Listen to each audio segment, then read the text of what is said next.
ببین رفیق، اتاق خواب هممون اینجاست. چشم به هم بزنیم رخت خواب هممون پهنه. طول و عرض یه قبر رو که حساب کنی خیلی تنگه، مال هیچکی هم جادارتر نیست. یه بعضیا رو دیدین تو خواب الان خیلی غلط میزنن. غلط زدن توی خواب یه عادته، ولی آروم خوابیدن اینجا سعادته. قبرها همه یه اندازه است. قبرستون قانون داره، مثل این ور نیست که هر کی بیشتر داشته باشه جاش بیشتر باشه. حالا شاید بگیم سنگای گرون قیمت پس چی؟ مهم اون زیره، این که یه سنگه. مهم اون زیره که هممون عین همیم، الا حساب کتاب.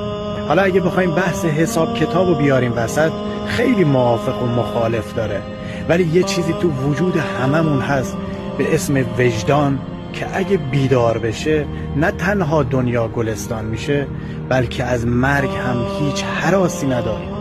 بس سلام.